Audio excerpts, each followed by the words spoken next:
Hello friends, CKD stock market news channel पर आप सभी इन्वेस्टर्स का फिर से मैं बहुत बहुत स्वागत करता हूं। सबसे पहले आज फिर से मैं दो म्यूचुअल फंड का इन डेप्थ एनालिसिस करवाने की कोशिश करूंगा। साथ ही साथ इस सब्जेक्ट में इसका कंपेयर करने की कोशिश करेंगे बहुत फास्ट ट्रैक मोड पे। तो जो दो म्यूचुअल फंड आज कंपेयर करने के लिए मैंने उठाए हैं उनका नाम है एचडीएफसी का स्मॉल कैप म्यूचुअल फंड और एक्सिस का स्मॉल कैप म्यूचुअल फंड। और ऐसा मैंने क्यों किया है, वो सिंपल सा एक रीजन रहा कि एचडीएफसी स्मॉल कैप की बात कर रहा हूं तो 15,857 करोड़ का एसेट साइज, यानी कि काफ़ी बड़ा भारी भरकम इन्वेस्टर इसके अंदर कूदा हुआ है। वहीं एक्सिस स्मॉल कैप की बात करेंगे 12,256 करोड़ का इसका एसेट साइज है।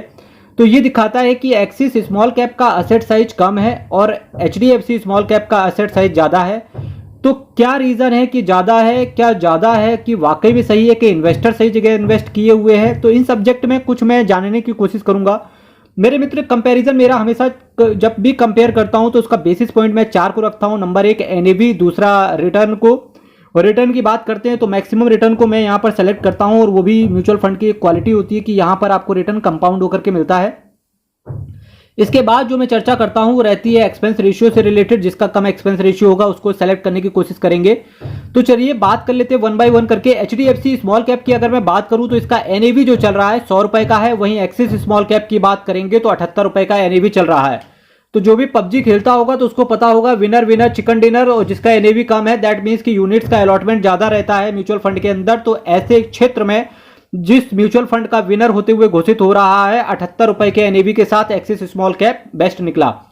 रिटर्न की बात करेंगे कंपाउंड के हिसाब से अगर मैं बात करूं तो एचडीएफसी स्मॉल कैप ने 19.33% के सीएजीआर के हिसाब से जहां रिटर्न अपने इन्वेस्टर्स को डिलीवर करके दिया, वहीं एक्सिस स्मॉल कैप ने 24.11% के सीएजीआर के हिसाब से इन्वेस्टर्स को रिटर्न डिलीवर करके दिया।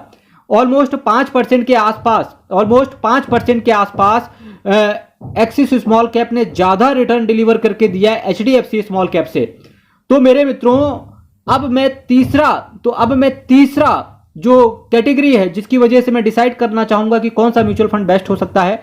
एचडीएफसी स्मॉल कैप को बात करेंगे ड्यूरेशन के हिसाब से तो इसको 11 साल हो चुके हैं, और वहीं एक्सिस स्मॉल कैप की बात करेंगे तो इसको अभी 9 साल के आसपास हुआ है। पर फिर भी ठीक है यार, 2 साल के हिसाब से है, कम ईयर में ज्यादा रिटर्न भी इन्होंने प्रोवाइड करके दिया है। एक्सपेंस रेशियो की बात करेंगे 0.79% का एक्सपेंस रेशियो जहां एचडीएफसी स्मॉल कैप का है, वहीं एक्सिस स्मॉल कैप का जो एक्सपेंस रेशियो है केवल 0.53% का है। अब जो विनर एक्सपेंस रेशियो के हिसाब से निकल के आ रहा है उसका नाम है Axis small cap mutual fund.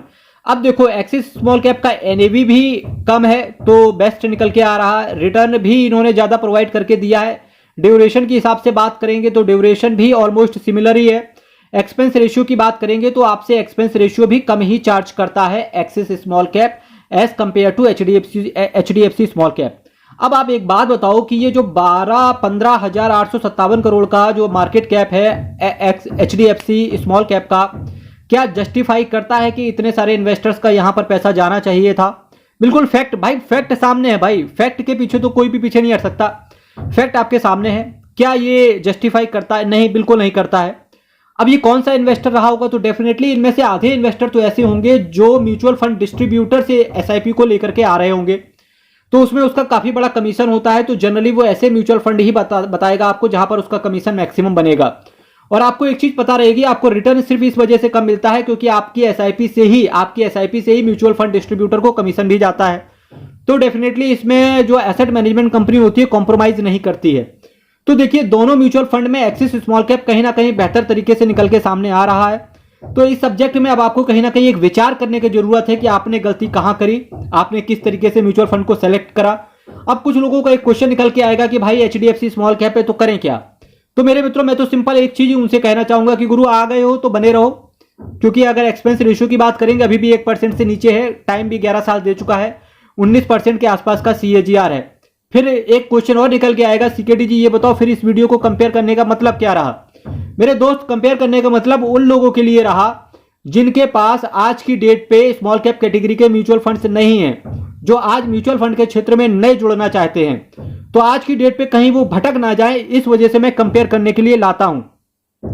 अब मेरे दोस्त, अब किसी किसी को लग रहा होगा कि एक्सिस स्मॉल कैप पे ही जंप कर लेते हैं, पर मेरे दोस्त आपको एक चीज और पता होना चाहिए, डायरेक्टली किसी भी म्यूचुअल फंड पे इस तरीके से जंप नहीं करना चाहिए।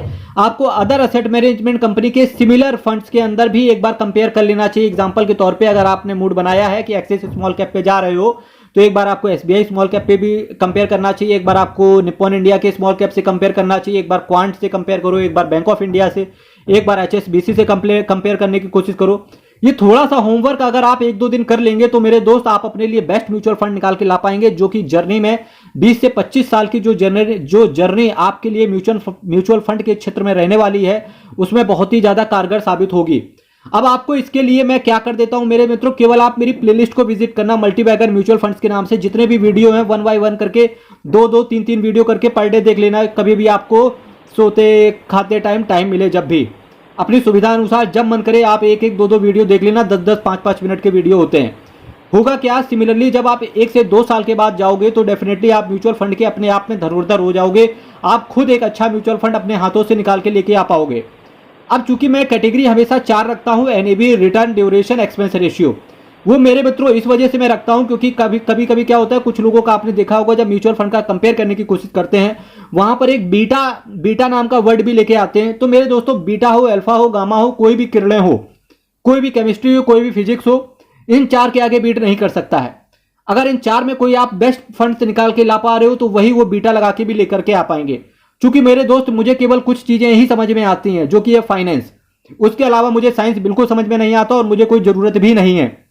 तो मैंने आपके लिए इस तरीके से यहां पे कुछ बेस्ट निकालने की कोशिश करी। फिर भी अल्टीमेट डिसीजन आपका रहेगा, क्योंकि पैसा आपको रहेगा, जाना कहां है आपको, ये सब कुछ आपने डिसीजन लेना है।